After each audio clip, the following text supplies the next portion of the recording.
Hey everyone, it's 7 Demo 7. How you guys doing? So I had a little break off of work and I decided to take my Hobby King paramotor, which is right down here, if you can see. I decided to take it, I had a little bit of extra time, so I took it to the old field, the old Irvine field that we used to fly a lot in, me and Albert Kim and Rob LeBlanc. And if you guys have seen my social media, either 7 Demo 7 or 7 Demo 7 forums, or also Instagram, you'll know that I had a hard time maidening this thing. And it's one of those things that was difficult because I have all my airplane and RC stuff at my office, and I set up this paramotor at my house, and I didn't have a gram scale. So the operating weight for this paramotor is right about between 1,500 and 1,700 grams. Now, after I crashed this thing and I busted the ring off of it and I broke the prop and I cut some strings on it, I actually weighed after I did all the repairs, I weighed the paramotor with the battery. It's a 5,000 milliamp 3S, and I was 200 grams too light. Actually, hang on a second. I was at 1,300 grams and I had to get it up to about 16 to 1,700 grams. So I was really way underweight. So let me flip the camera around here.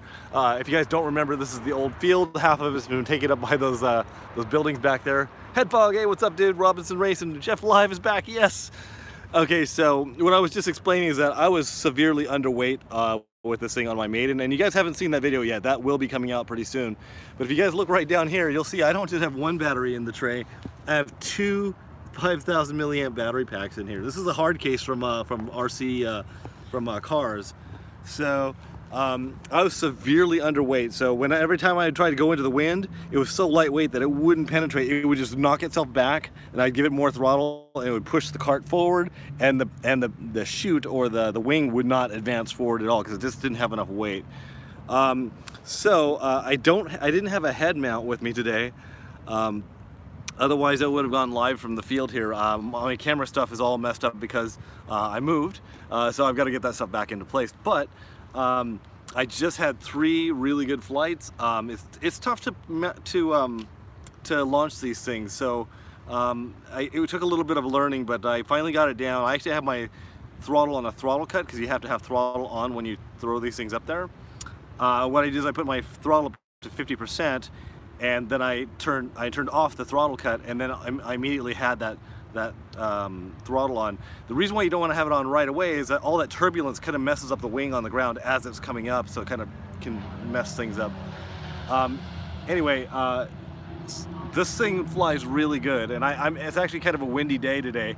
I started off with kind of like mild winds, but then I got to some pretty severe winds. So now I feel like when the severe winds come up, I know how to kind of deal with it and get the thing down out of the sky.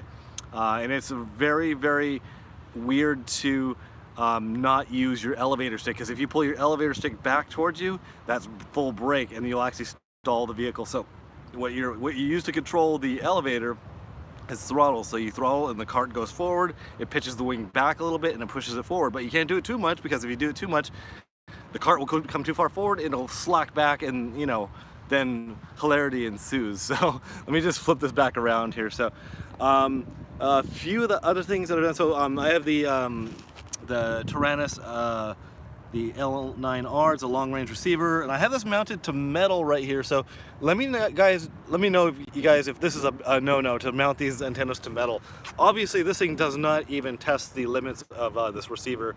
It is a it doesn't go very far away from you, because you will lose orientation on this thing pretty easily. So here's the wing here.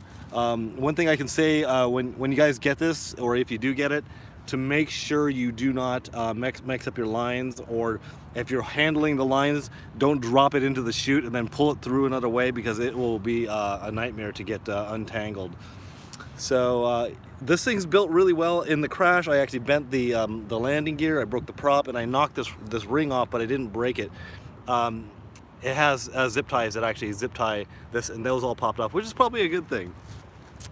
Other than that, the radio mixing is pretty crazy. I've never had any type of radio mixing like it I had. my buddy Eric from the Rancho Cucamonga Flyers group, he helped me out, got it programmed up in about 10 minutes or so. I think there's 3 channels, and I think there's 4 mixes on each channel, except for the throttle, which it gives me a throttle cut, which I programmed that today, along with a throttle curve, because I learned that when you give it too much throttle too quickly, it torques the whole cart to one direction, and it's very, very reactive. So, all right, let me see here. Let me take a look at any of your guys. I'll flip the camera around here.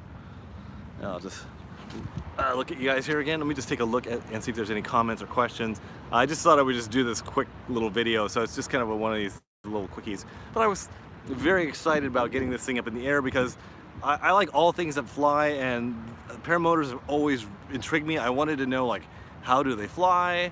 You know, how do they inflate? What are the controls? Now I know what the A's and B's are, and also the C's. So that's pretty cool. Let me just take a quick peek here. Yeah, Eric is a whiz, Robinson Racing. He's like, oh, he watched the video that the guy who designed this wing, he watched the video on how he did it. And he's like, I don't know what that guy's doing.